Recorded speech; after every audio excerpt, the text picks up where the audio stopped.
إن الحمد لله نحمده ونستعينه ونستغفره ونعوذ بالله من شرور أنفسنا ومن سيئات أعمالنا إنه من يهده الله فلا مضل له ومن يضلله فلا هادي له وأشهد أن لا إله إلا الله ولي الصالحين وأشهد أن محمدًا عبده ورسوله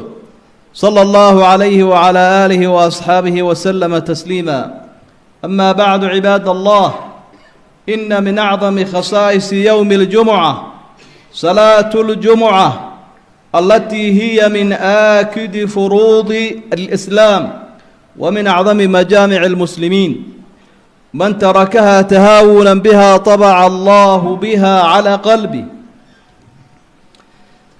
الاستعداد ليوم الجمعة من يوم الخميس بغسل ثيابه وعطاط ديبه وإعداد ضيبه وتفريغ قلبه من الشواغل الدنيوية والاشتغال بالتوبة والاستغفار والذكر والتسبيح من عشية يوم الخميس والعزم على التبكير إلى المسجد. ويستحسن قيام ما تيسر من ليلة الجمعة بالصلاة وقراءة القرآن. والاغتسال يوم الجمعة واجب على كل بالغ عاقل لقول النبي صلى الله عليه وسلم: غسل الجمعة واجب على كل مسلم على كل محتلم، أي البالغ العاقل. والغسل الشرعي له صفتان واجبة، وهي أن يعم جميع بدنه بالماء ولو بانغماس في بركة أو نهر أو بحر. والثاني مستحبة، وهي أن يتوضأ أولا كما يتوضأ للصلاة ثم يفيض الماء على رأسه ويخلل شعره 3 مرات ثم يفيض الماء على سائر جسده. إذا كان على الإنسان جنابة واغتسل كفاه الاغتسال عن الوضوء وإن لم ينوه، لقوله تعالى: وإن كنتم جنبا فطهروا. ويكون ابتداء الغسل من طلوع الشمس وينتهي وقت الاغتسال بوجوب السعي إلى الجمعة. وغسل يوم الجمعة واجب عند بعض العلماء، لكن تصح الصلاة بدونه. والنظافة العامة، يستحسن للإنسان في يوم الجمعة النظافة العامة بحلق الشعر وقص الأظفار والسواك والتطيب ولبس أحسن الثياب. عن سلمان الفارسي رضي الله عنه قال: قال النبي صلى الله عليه وسلم: لا يغتسل رجل يوم الجمعة ويتطهر ما استطاع من ظهر ويدهن من دهنه أو يمس من طيب بيته ثم يخرج فلا يفرق بين اثنين ثم يصلي ما كتب له ثم ينصت إذا تكلم الإمام إلا غفر له ما بينه وبين الجمعة الأخرى. رواه البخاري. السواك فيه له مزية على السواك في غيره من الأيام. هذه الصلاة العظيمة التي لا بد من الجماعة فيها من جمع 3 فأكثر.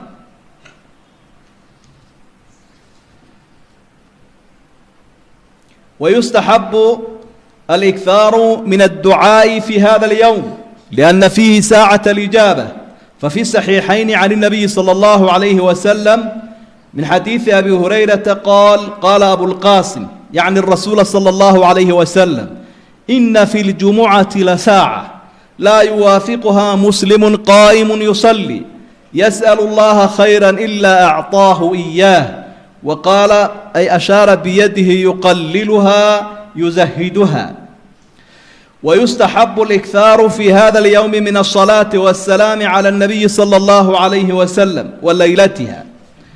لحديث أوس ابن أوس رضي الله عنه قال: قال رسول الله صلى الله عليه وسلم: إن من أفضل أيامكم يوم الجمعة فأكثروا علي من الصلاة فيه فإن صلاتكم معروضة علي. فقالوا: يا رسول الله كيف تعرض صلاتنا عليك وقد أرمت أي بليت؟ قال إن الله حرم على الأرض أجساد الأنبياء. وفي رواية من حديث أنس أكثروا من الصلاة علي في يوم الجمعة وليلة الجمعة فمن فعل ذلك كنت له شهيدا وشافعا يوم القيامة. بارك الله لي ولكم في القرآن العظيم وأستغفر الله فاستغفروه إنه هو الغفور الرحيم. الحمد لله والصلاة والسلام على رسول الله وعلى آله وأصحابه الكرام وسلم تسليما كثيرا. عباد الله، أوصي ونفسي بتقوى الله فإنها غير زاد إلى يوم المعاد. ثم أما بعد، waxaynu ku dhex jirnay alaxkaam waalaadaab wasunan almustaxaba fii yowmi اljumuca wa leylatiha. fadligii iyo faa'iidada jimcahaynu ka soo hadalay khudbaddii hore. khudbaddana waxaynu ku qaadanaynaa axkaamta ama waajibaadka ay leedahay maalinkan iyo habeenkan, weliba khudbadda iyo salaada iyo sunnayaasha uu qofku ajri badan ku heli karayo, si aynu aqoon ugu yeelanno cibaadadan usbuuciiba hal mar aynu gudanayno. sunnayaasha qaarkood waa soo dhagaysateen, inuu qofkii ducadii badiyo, inuu dahaaradii badiyo, inuu salligii rasuulka badiyo sala allahu calayhi wasalam. maalinkan jimcaha kolka la adaamo adaanka dambe waxaa xaaraana qofku inuu ka baxo magaaladii uu jimcada ku tukan lahaa, ilaa in cudurdaar adagi jira mooyaane. oo diyaaraddu raacayay baanu mar kale helaynin, ama jamcu raacayay baanu mar labaad helaynin, ama cudur baa haya oo dhibaata ku si ah. haddaan cudurdaar jirin, xaaraan waxa ka ah inuu ka baxo wakhtigaa adaanka dambe dhacay ee ilaahay uhi fascaw ilaa dikri illaah. jumcadu maalinka jumce iyo habeenka jumce rasuulku wuxuu diiday sala allahu calayhi wasalam maalinkiina in lagu gooni yeelo soom aanu qofku hore usoo soomi jirin, habeenkiina in salaad u gooniya lagu gooni yeelo. haddii ay jirto salaad uu soo waday wuu wadayaa, soom uu soo waday ama sii wadayo maalmaha kala raacinaya waa sax, laakiin maalinkiina soom u gooniya habeenkiina cibaado gaara waa diiday rasuulku sala allahu calayhi wasalam. waxyaabaha ay habboonta inaynu ogaano weye. maalinka jumce qofkii jumcadu ay ku waajibtay ee shuruudihii laga helay, waxaa ka xaaraama inuu waxna sii iibiyo waxna soo iibiyo. yaa ayuha aladiina aamanuu idaa nuudiya lisalaati min yowmi اljumucati fascaw ilaa dikri illaahi wadaru lbayc. salaadda ha la taga buu ilahay yidhi, amar wuxuu ku bixiyo u yihi ha ka taga iibka waxa la idhaahdo. markaa mucaamalaadkii maaliga ahaa ama wax soo saarkii iyo ganacsigii wakhtigaa waa xaaraan. marka culimmada qaarkood waxay leeyihin waa xaaraan, laakiin wuu iska ansixi. in badanoo ka midina waxay leeyihin xaaraanay ansixi mayse xataa beecii baa buray. waxaa taa ka duwan dadkaanay jimcadu ku waajibina dumarka iyo carruurta iyo iibkaa way samayn karaan, iyaga xaaraanka ma aha. khatiibka khudbadda akhriyaya waxaa u habboon, ama qofka salaada tukinaya masaajidka jamaca tukinaya subaxa jumce, inuu 2 suuradood ku akhriyo salaada fajar ama subax, suuratu sajda iyo suuratu linsaan. inkastoo joogtayntoodu aanay waajib ahayne marmar inuu ku akhriyo unay tahay ama sunno ay tahay. sunnayaasha waxaa ka mid a imaamku marka uu dadka tukiyo salaada jumcaha uu tukinayo, wuxuu ku akhriyi doonaayo sunna 2 suuradood, suuratu ljumuca iyo suuratu lmunaafiqiin oo ku xigta, suuratu lmunaafiqiin oo ku xigta. haddii ay dadka ku dheeraanaysana suuratu laclaa iyo suuratu lghaashiya, suuradahaasoo ka gaagaaban. sunnayaasha maalinka waxaa ka mid a khudbadda in si fiican loo dhagaysto. waxaa halkan loo yimi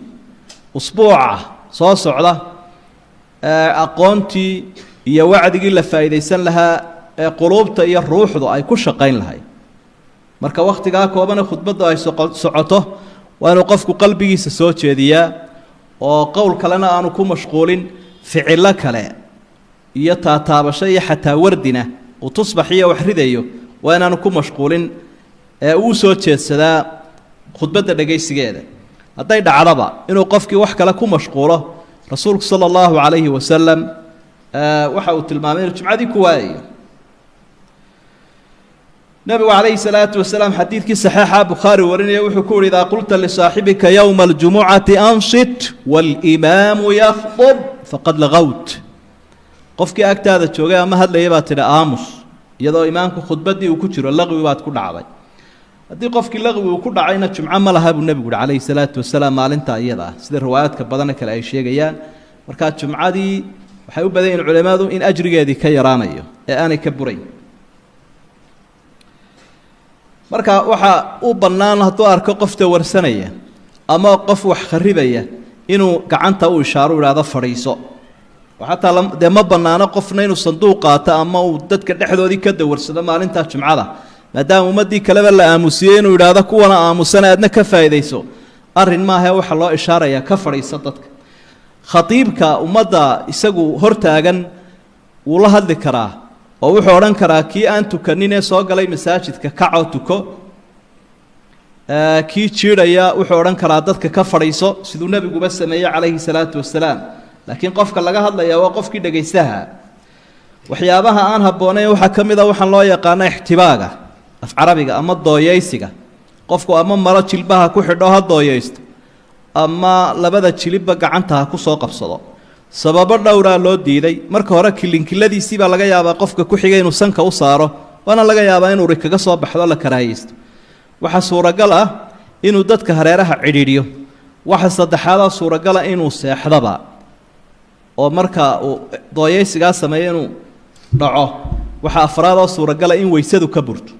sababaha daraadood waxyaabaha aan wanaagsanayn buu kamid yahay ixtibaaga waxa loo yaqaan waxa xusid mudan maalinkan waqtigiisa zawaalka ama qoraxdu ay bartanka taagantahay maalmaha kale la diiday in salaadii sunnaha ay la tukado isaga waa la tukan karaa thumma salla ma qaddara lahu nabigu alayhi salaatu wasalaam qofka markii uu masaajidka yimi salaad iska wada ilaa intii la aadaamay marka maalinkaasi isagu waqtigii bartanka qoraxda la diiday waa la tukan karaa salaadihii sunnaha waxa uu wanaagsan qofka khatiibka ah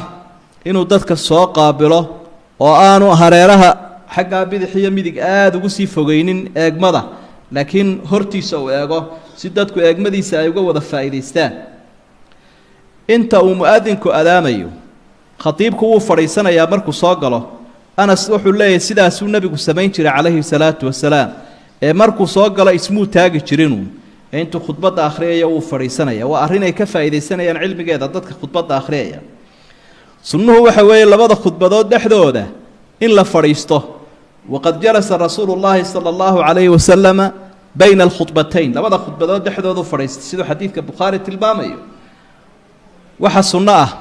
inuu khudbada isu taago waxa sunno ah iyo waxa waajiba markaynu leenahay waa inaad ku xisaabtanta shayga waajibkaana lagama tagi karo weeye waxa sunno ah hadii uu qofku iska daayo khudbadii oo ansaxaysa dambi kuma laha marka fadhi uu ku khudbadayn kara laakiin sunnuhu waxa weeyaan inuu istaago ila ilaahay wuxuu wa tarakuka qaa'ima waxay ka tagan adigoo nabi maxamed oo taagan marka hadduu fadhiisto khudbadii way ansaxaysaa laakiin sunni muu sameeynin wax dhibi kuma jiro xadiid xasana ku soo arooray hadduu qofku qaato ul uu cuskado ama ul dheero uu sida khatiibku gacanta ugu haysto way iska fiican tahay dadku way kala duwan yihiin qofka soo gala maalinta ee aan khatiibka ahayn ee masaajidka yimaada halka ugu horeysa banaan intuu fariisto intuu istaagaabo laba ragcadood oo sunna ah fudfudud ayuu tukanayaa laakiin ma fariisanaya hadduu fariistana waa inuu kaco oo laba ragcadood oo fudfudud degdeg tukado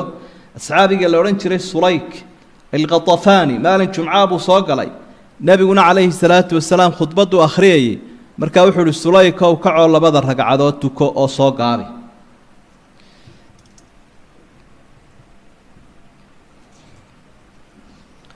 salaadan jumca ma laha sunno qabliye oo xadiid ku soo arooray ama daliil ma jiro ragcado ka horeeya oo sunno ah oo la tukanayo sida duhurka kale laakiin sunnayaal ka hor ka dambeeyay leedahay hadduu qofku masjidka ku tukanayna 4 buu ku tukan hadduu guriga la tagayana 2 ragcadood buu ku tukanaya khudbada in la soo gaabiyo la dheeraynin baa fiican salaadana la dheereeyo waxaad moodaa dadkeena laakiin salaadii baa ku cuslaato khudbada ay xamilayaan waayo salaadii waxa dee sunnah in lagu akhriyo labada suuradood dhaadheer mid waliba bog iyo bartahay wuxuu nabigu calayhi salaatu wasalaam inna tuula salaati ar-rajuli wa qisara khutbatihi mi'natun min fiqh qofka oo imaamka oo dheereeya salaada khudbadana gaabiya calaamad waxay u tahay aqoontiisa marka waa laga yaabaa inaynu ku soo ururino imika labada ragcadood iyo labada khudbadood ba nus saace ama 5 iyo 30 in qofku koob shaha cabi karo saa kolka loo eego ma badna laakiin waqtigii muxaadarada waa inaan la gaarsiin khudbadii iyo muxaadarada waa inay kala duwanaadaan ila muxaadaradu saacad ay qaadan kartaa haddii uu qofku yimaado imaamkii oo ku jira ataxiyaadka dambe maalinkii jumce intuu dib dhaco wuu ku xidhanayaa laakiin duhur buu tukanayaa salaada jumce waxa lagu soo gaadhaa ragcadda ama rukuucda u dambaysa ragcadda u dambaysa rukuucdeeda hadduu qofku soo gaadho ragcad kale uu ku biirinayaa oo jumcadii wuu soo gaadhay haddii laakiin halkaa uu dhaafo ataxiyaadka u dambeeya ku soo gaadho 4 buu tukanayaa marka wixii uu niyooday waxaan ahayn buu tukaday jumcu niyooday oo uu ku xidhay imaamkii duhurna wuu tukaday oo sharciga ayaa taa u ogol imaamka waxa u bannaan inuu dadka ugu khudbadayn karo luqa aan ahayn ta carabiga laakiin aayadaha quraanka iyaga quraan buu ku akhriyaa kadibna uu fasirayaa ilaahay baa wuxuu wama arsalna min rasuulin illa bil lisani qawmihi liyubayyana lahum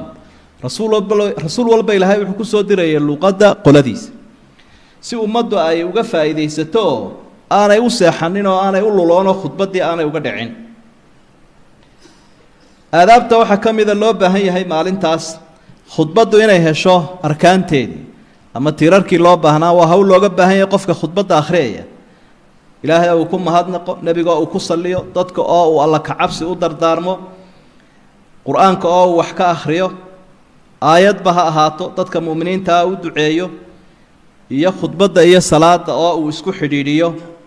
isagu dadka tukinaya intuu khudbada akhriyo cid kale waa inaan u dirin salaada hadigii nabigu wuxuu ahaa markuu isagu dadka u khudbadeeyo salaadana isaga tukinaya rasuulku sallallahu alayhi wasallam isagoo kari waayo mesela xabaab iyo xanuun uu ku dhaca mooyaan khudbadana waa inuu ku akhriyaa jahri macnaha kor loo qaadaayo la siraysanin taas waxa weey arkaantii shuruudaha laga maarmaanka ayna waxa weey in waqtigu galo markuu imaamku bilaabayo khudbada inuu niyoodo inay khudbadii tahay waa in xadar lagula yimaado oo qofkii aanu musaafir ahayn jamac hortii waa inuu ka khudbadeeyaa uu ugu yar yahay jamaca 3 qof khatiibkuna waa inuu yahay dadkii sharcigu oo u baneeyay inay ummadda u khudbadayn karaan ee waa inaanu ahayn ruux dumara ama adoon ama qof waalan sunnayaasha khudbadu iyaga horeynu soo sheegnay waxa kamid ah inuu qofkii daahir yahay isagoo aan daahir ahayn khatiibka oo aan weyse qabin khudbada uu akhriyi karaa laakiin waxa fiican inuu daahir yahay cawradiisuna ay asturantay wax nijaasa aanu ku lahayn jirkiisa minbar waa inuu ka khudbadeeyaa ummadana waa inuu u duceeyaa sidaa horeba aynu soo sheegnay waxyaabo waxa jira xusid mudan inaynu baraarujino oo dadku ay runtii ka feejignaadaan dadka qaarkood waxay fahamsan yihiin in loo duceeyo dadkoo dhan waliba madaxda aan idhaahdo inay bidca tahay waa loo ducayn karaa dadka muuminiinta oo dhan madaxduna waa ka mid laakiin ducada madaxda loo ducaynayaa mid qasaba waa inaan ahayn ama laaluusho iyaga lagu laaluushayo oo qofku hadduu ducayn waayo dee uu ka baqayo wax kale ee ducada cadnimo ay ku jirto waa inay tahay weeye imaamu axmed raximahullah ayaa masaladan la weydiiyey wuxuu yidhi hadduu ilaahay ducadayada mid duca uu naga aqbalay jirto madaxdaa baan u ducayn lahayn iyo kanoo madaxda waayo islaaxiisa iyo wanaaggiisa waa wanaagga ummadda midka kale meesha yaallaa waxa weeye dadka madaxda marka loo ducaynayo waa inaan cadaaladda laga tegin oo kii wanaagsanna waa inaan la eedaynin ka xunna waa inaan la ammaanin qof daalima laga yaabaa in aad loo ammaano inuu diinta ku dhaqmo oo waxan yahay oo kan yahay oo kan yahay oo ilaahay iyo ummadda hortoodaba qofkii uu been ka sheego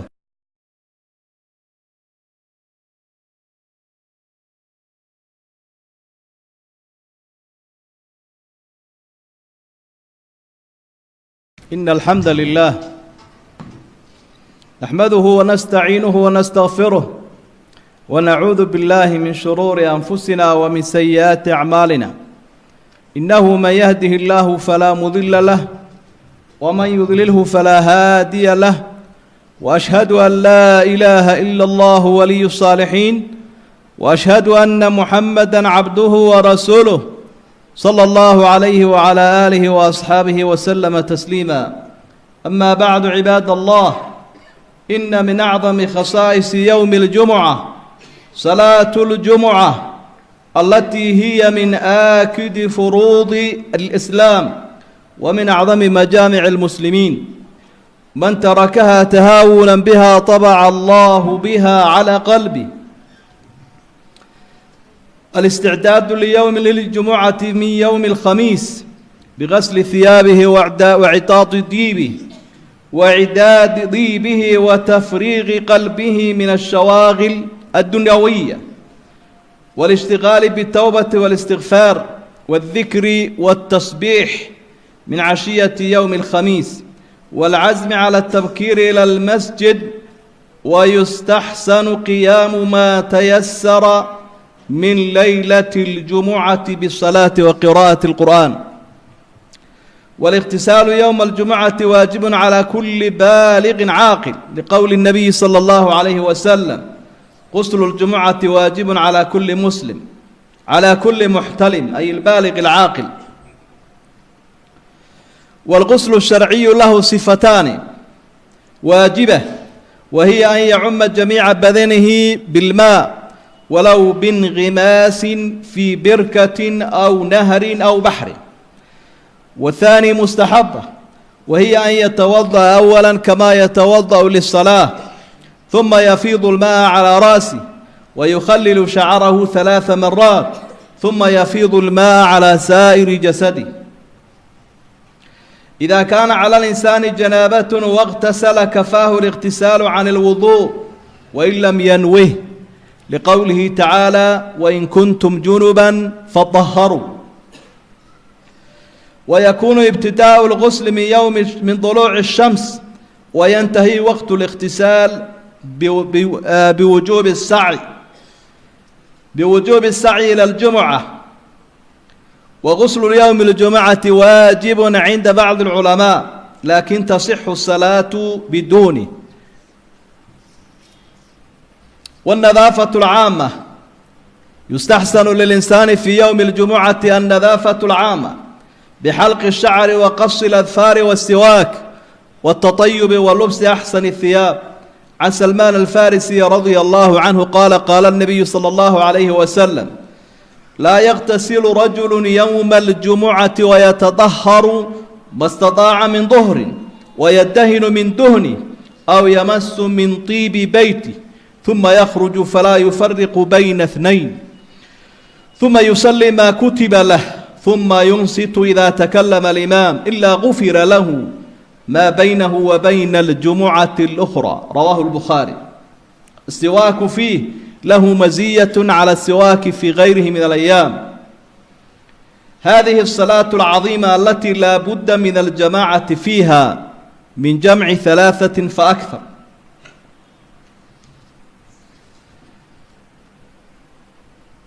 ويستحب الإكثار من الدعاء في هذا اليوم لأن فيه ساعة الإجابة. ففي الصحيحين عن النبي صلى الله عليه وسلم من حديث أبي هريرة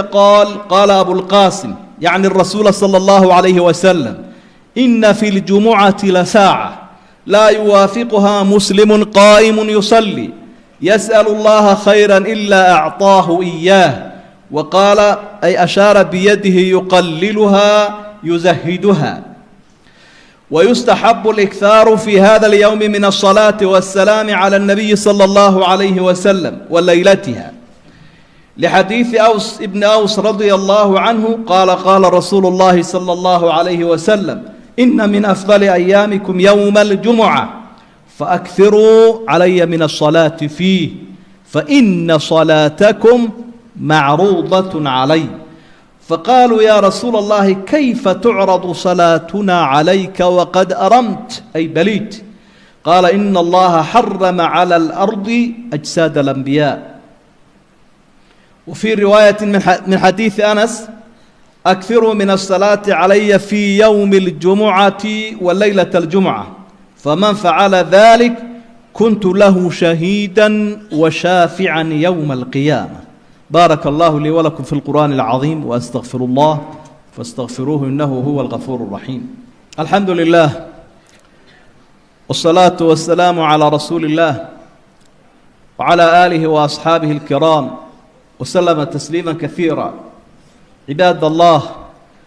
أوصي ونفسي بتقوى الله، فإنها غير زاد إلى يوم المعاد. ثم أما بعد،